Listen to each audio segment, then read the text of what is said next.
नमस्कार दोस्तों, एक बार फिर से स्वागत है आप सभी का आपके अपने YouTube channel maths by Gajendra Singh पर।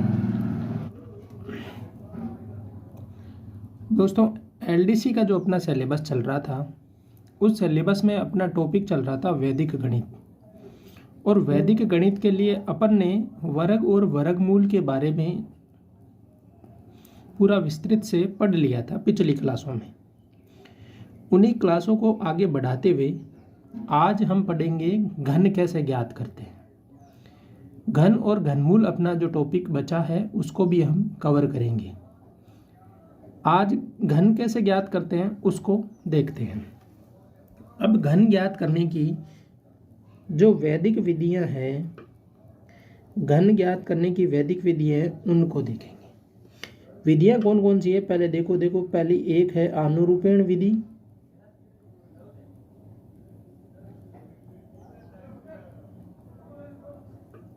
दूसरी विधि है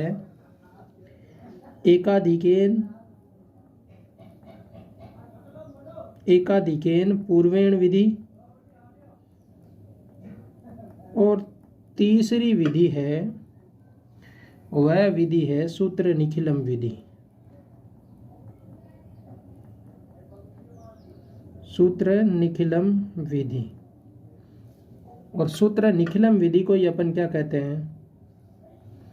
आधार उपाधार विधि। आप सभी को पता है कि इन विधियों के बारे में हमने वर्ग ज्ञात करने की विधियां निकाली थी। उन विधियों में भी इनका नाम था। आनुरूपेण विधि हमने वर्ग के लिए भी काम में ली है, एकाधिकेन पूर्वेण विधि भी वहां पर काम में ली है, और सूत्र निखिलम विधि भी वहां पर काम में ली है। लेकिन वहाँ पर और यहाँ पर इनमें कुछ अंतर भी मिलेगा आपको, क्योंकि वहाँ वर्ग ज्ञात करते थे, यहाँ पर घन ज्ञात करते हैं। दोनों में देखो विधियों में नाम सेम है, लेकिन कुछ डिफरेंस मिलेगा। इसी वजह से वैदिक गणित थोड़ी सी अपने लिए हार्ड मान लेते हैं। क्यों मान लेते हैं? उसका रीज़न यही है कि अगर आनुरूपेण विधि की बात आएगी तो वर्ग वाले कंसेप्ट हमें याद रहेंगे और वह कंसेप्ट अपन घन में भी यूज कर सकते हैं। तो थोड़ा सा ध्यान रखना है विधि की विशेषता जो है। वैसे भी मैंने बताया है कि अपने यहाँ पर जो सवाल बनेंगे वो सिर्फ विशेषता से ज़्यादातर सवाल बनने की संभावना है, क्योंकि वर्गमूल तो अपन ऐसे सीधा ही निकाल सकते हैं, लेकिन उन विधियों की विशेषताओं पे जो सवाल बनेगा उसके लिए हमें पर्टिकुलर विधि का ज्ञान होना जरूरी है। तो आज जो ये 3 विधियां हैं घन ज्ञात करने की, इन विधियों पे हम चर्चा करेंगे। पहली विधि की आज बात करेंगे आनुरूपेण विधि, और आनुरूपेण विधि में क्या है देखते हैं। देखो आनुरूपेण विधि में क्या क्या है।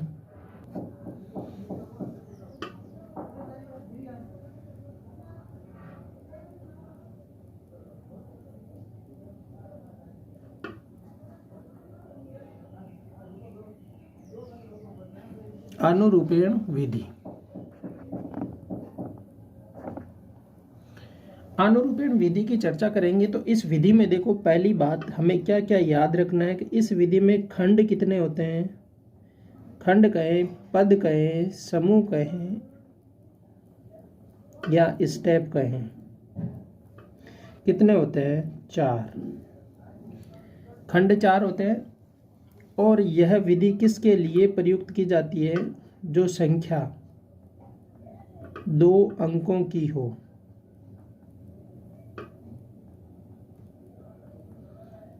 मतलब ये हुआ कि इस विधि का प्रयोग अपन वहां पे करेंगे जहां पे एक तो क्या होगा कि 2 अंकों की संख्या होगी, और विधि का प्रयोग करेंगे तो वहां पर हमें पद कितने मिलेंगे? 4 पद मिलेंगे।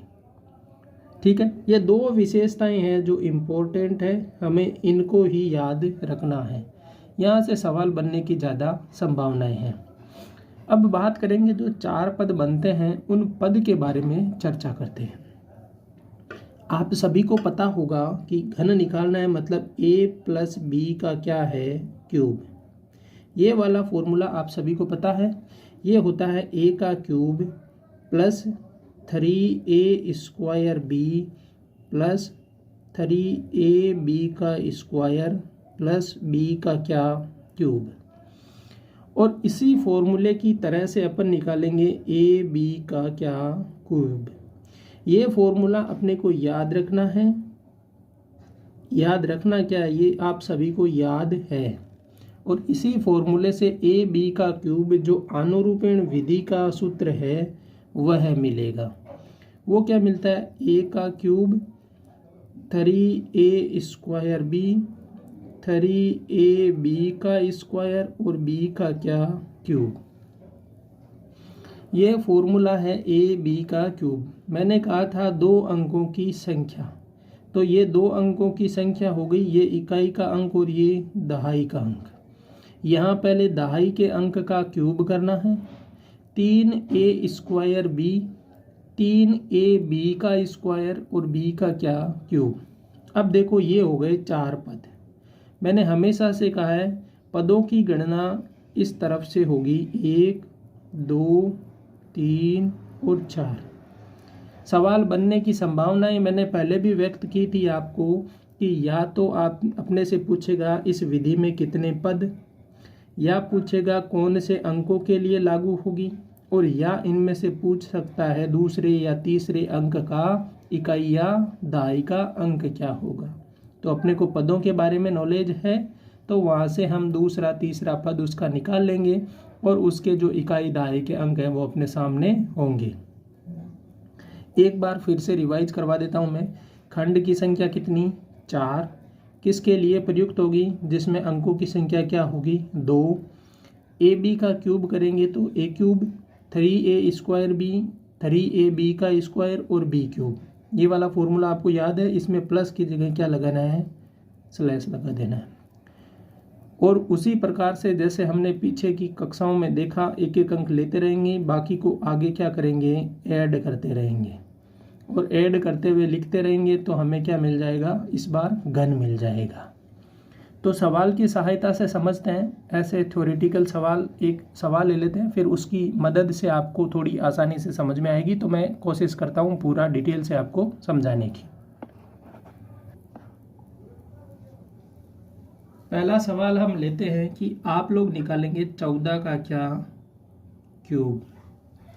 तो पहले मैं फॉर्मूला भी लिख देता हूँ यहाँ पे आप लोगों के लिए, ए बी का क्यूब, ए क्यूब 3a² बी, 3ab का स्क्वायर और b क्यूब।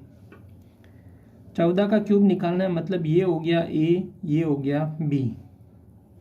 तो पहले a का क्यूब मतलब 1 का क्यूब, 3 × 1 का स्क्वायर × b का मान 4, फिर 3 × 1 × 4 का स्क्वायर, फिर 4 का क्या क्यूब।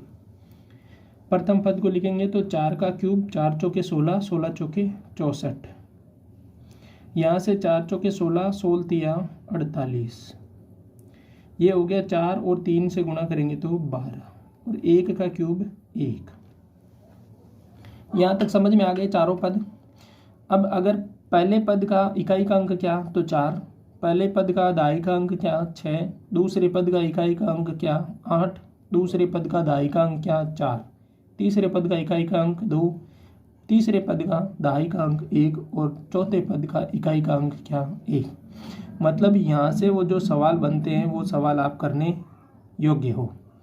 यहाँ से हम लेंगे पहले 4, 6 को भेजेंगे आगे और यहाँ पर जोड़ देंगे। 48 और 6 कितने होते हैं, 54, 54 का लिख देंगे 4, जो 5 बचेगा उस 5 को क्या करेंगे, आगे जोड़ देंगे। जब आप इस 5 को आगे जोड़ोगे तो 12 और 5 कितने हो गए, 17, तो 17 का लिख दिया 7, और जो 1 है उसको क्या करेंगे, आगे जोड़ देंगे। 1 और 1 क्या हो गया, 2। मतलब हमें मिला कि 14 का जो क्यूब करेंगे वो क्या आया, 2744। ये क्या है, 14 का क्यूब है। मैंने आपसे पहले भी कहा था कि आपको क्यूब की ज़्यादातर संभावनाएं नहीं है कि आपसे पूछेंगे। अगर पूछेंगे क्यूब का तो सवाल बहुत इजी हो जाएगा, लेकिन यहाँ से कोई सवाल बनेगा तो वह सवाल वही बंदा कर पाएगा जिसको अनुरूपण विधि का नॉलेज है। और मैं तो कहता हूँ सवाल यहीं से बनना चाहिए, क्योंकि अगर आपने वैदिक विधि पढ़ी है और उससे सवाल नहीं सोल्व हो रहा तो क्या फ़ायदा उस सवाल का। सवाल कुछ ऐसे बने जो बंदा मेहनत कर रहा है उसको क्या मिले, फ़ायदा मिले। क्योंकि क्यूब तो कोई भी 14 को 14 से गुणा कर लेगा, जो संख्या आएगी उसको फिर से 14 से गुणा कर देगा और जो मान आएगा वो क्या आएगा, यही 2744 है ना, और यही 2744 का मान वो क्या करेगा, ऑप्शन जिसमें होगा उसको सही कर देगा। लेकिन उसमें अनुरूपण विधि का तो कोई रोल ही नहीं हुआ। तो हमें मज़ा तभी आएगा जब इस विधि की कुछ विशेषताओं से सवाल बनेगा। विशेषताओं से बना हुआ सवाल किसी और से हल नहीं होगा, जिसने पढ़ा है उसी से हल होगा। एक सवाल और ले लेता हूं मैं आप लोगों के लिए। मैं कहता हूं कि आप 23 का क्या करो, क्यूब करो। जब 23 का हम क्यूब करेंगे तो पहले क्या लिखूंगा मैं, अब मैं सूत्र नहीं लिख रहा हूं, मैं सीधा लिख रहा हूं 2 का क्यूब, फिर 3 × 2 का स्क्वायर × 3, फिर से 3 × 2 × 3 का स्क्वायर, और ये 3 का क्या, क्यूब। 3 का क्यूब कितना होता है, 3 3 9 9 3 27। यहाँ से देखूंगा तो देखो 3 बार आ चुका है, मतलब 27, और 27 को 2 से गुणा करेंगे तो 54। यहाँ से देखेंगे 3 2 बार है तो 3 3 9, और 2 का 2 से गुणा 4, 9 चौके 36। यहाँ पर मिलेगा 2 का क्यूब 8। एक एक डिजिट को लिखते चलना है। तो यहाँ 27 में से 7 आ गया, 2 को हम आगे भेजेंगे तो 54 और 2 56 हो गए। 56 का लेंगे 6, 5 को भेज देंगे आगे। 31 में 5 जोड़ेंगे तो होगा 41। 41 का 1 हम ले लेंगे और 4 को क्या करेंगे, आगे भेज देंगे। जब 4 आगे जाएगा तो 8 और 4 हो गए 12, मतलब 23 का क्या है, क्यूब, वो हो गया 12 167। लेकिन अगर सवाल यहाँ से बनता कि 23 के वर्ग में दूसरे पद का इकाई अंक क्या होगा, इकाई अंक क्या होगा, और यहाँ ऑप्शन में मैं दे देता पहला 6, बी ऑप्शन होता 4, सी ऑप्शन होता 5 और डी ऑप्शन होता 3। तो अगर किसी को विधि का नॉलेज नहीं होगा तो वह क्या करेगा, इसका क्यूब, और वह कहेगा कि दूसरा पद 6 है और ऑप्शन ए राइट करेगा। लेकिन असल में क्या है, ये गलत। दूसरा पद कौन सा, 54, और 54 का इकाई का अंक क्या, 4। ऑप्शन कौन सा राइट होगा, बी वाला। ठीक है, तो हमें ये पदों का ध्यान रखना है। विधियों में सिर्फ और सिर्फ याद रखना है कितने खंड और कौन से पद बनते हैं, उन्हीं की मदद से हम वैदिक विधि का क्या करेंगे, उपयोग।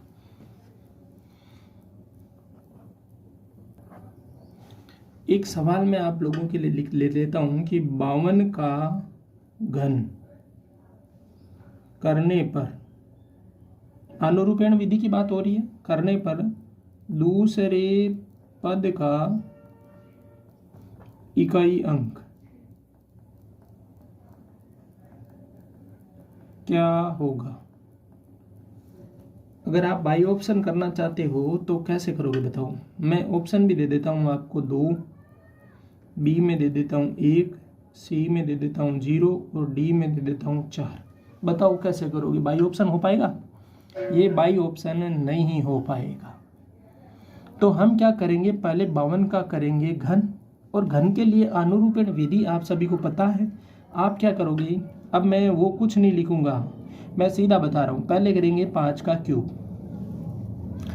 अब देखो दूसरे पद की बात हुई है, मैं कहता हूं कि आपको बहुत इजी मिल जाएगा। दूसरा पद कौन सा होता है, आप सबको पता है कि ए क्यूब 3a² बी और 3ab का स्क्वायर और b का क्यूब। क्या दूसरा पद ये होता है या दूसरा पद ये होता है? दूसरा पद ये होता है, ये पहला, ये दूसरा पद। तो दूसरा पद क्या, 3ab का स्क्वायर। तो 3 एज इट इज, a की वैल्यू 5 और b का क्या करेंगे, स्क्वायर। 3 और 5 हो गए 15, इंटू करेंगे 4, ये क्या हो गया 60।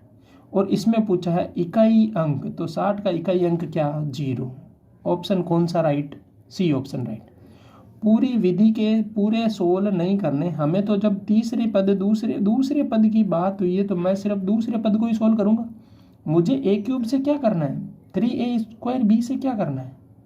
जब बात दूसरे पद की हुई है तो हम सिर्फ क्या करेंगे, दूसरे पद को सॉल्व करेंगे और सवाल यही बनेगा। अगर बना तो सवाल यही बनेगा। अगर दूसरा सवाल कोई बनता है तो फिर कोई औचित्य नहीं है अनुरूपेण विधि का, सिलेबस में देने का भी कोई मतलब नहीं है। या तो पूछे कितने पद होंगे या पूछे किसके लिए उपयोगी है। कुछ एक ऐसा सवाल देखो मैं बता देता हूँ कि एक सवाल बनेगा कि निम्न में से अनुरूपेण विधि से घन ज्ञात करना संभव है। ए ऑप्शन है अपने पास 101, बी ऑप्शन है 205, सी ऑप्शन है 72 और डी ऑप्शन है 1001। बताओ भाई कौन सा होगा जिसमें अनुरूपेण विधि से हम घन ज्ञात कर सकते हैं। तो देखो अनुरूपेण विधि से घन ज्ञात करने के लिए हमें पता है कि संख्याओं में कितने अंक होने चाहिए, 2 अंक होने चाहिए। क्या इसमें 2 अंक है? नहीं है। 3 अंक है, मतलब 2 वाली शर्त का पालन नहीं हो रहा। यहाँ पर कितने हैं? 3 अंक है, इसका भी नहीं हो रहा। यहाँ पर कितने हैं? 2 अंक, मतलब ये पालन करता है और ये 4 अंक है, मतलब पालन नहीं करता। सी ऑप्शन आपका क्या होगा? राइट होगा। अब बताओ आप क्या कर लोगे, इनके घन निकाल के क्या करोगे? ऐसे सवाल बनेंगे अनुरूपेण विधि से और ऐसे ही बनेंगे तभी आपको फायदा मिलेगा, वरना घन वर्गमूल घनमूल सबको निकालना आता है। आज के टाइम में सबको वर्गमूल घनमूल निकालना आता है और वो निकाल लेंगे।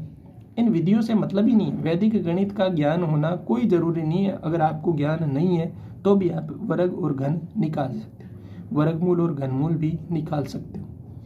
लेकिन अगर वैदिक विधि की बात आई है तो वैदिक विधि की विधियों की विशेषता से सवाल बनेगा, तभी आपके लिए फायदा होगा।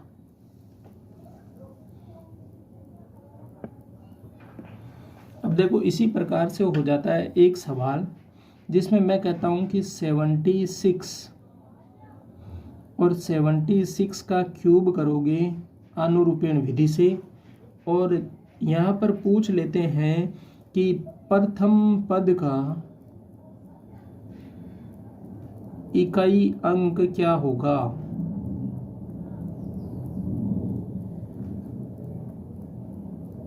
ऑप्शन दे देता हूं, A 7, B 6, C 5 और D का मान 4।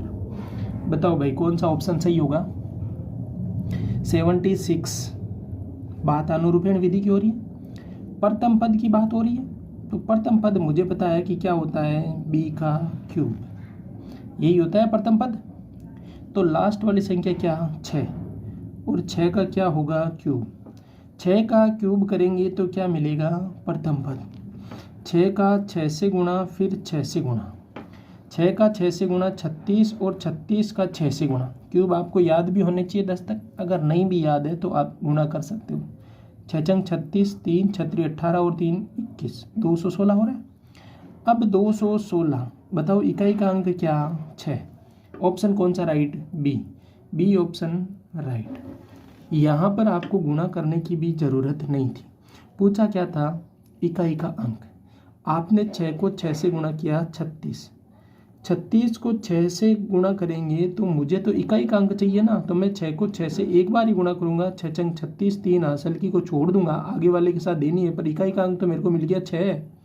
पूरा गुणा करने की भी ज़रूरत नहीं है। इतने आसान सवाल बनते हैं, देख लो।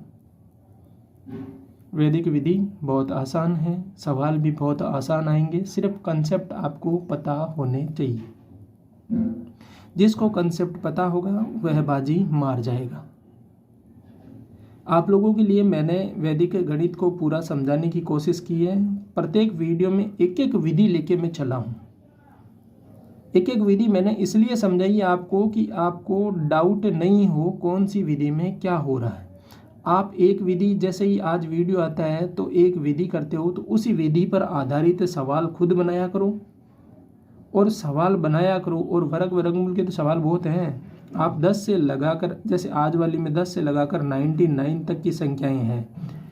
इन संख्याओं में से आप क्या कर सकते हो, किसी भी एक संख्या को उठाओ और उसका बोलो तीसरे पद का क्या होगा, दूसरे पद में क्या होगा, पांचवें पद में क्या होगा, या इसका क्यूब क्या होगा, निकालते रहो।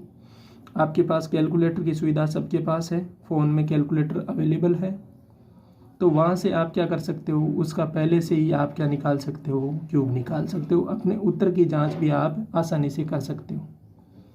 तो आज के वीडियो के लिए मैंने अनुरूपण विधि समझाई। आप अपने दोस्तों के साथ वीडियो को ज़रूर शेयर कर देना, जिससे मुझे भी क्या मिले, कॉन्फिडेंस आता रहे। आप जितने दोस्त देख रहे हो, मैं उन्हीं के लिए रेगुलर क्लासें उपलब्ध करवाता रहूँगा। हो सकता है व्यूज कम आ रहे हो, लेकिन मैं रेगुलर क्लासें देता रहूँगा। आप लोगों का दायित्व ये है कि आप अपने दोस्तों के साथ भेज दो वीडियो को, और जिसने सब्सक्राइब नहीं किया है वो भी सब्सक्राइब ज़रूर कर लें चैनल को।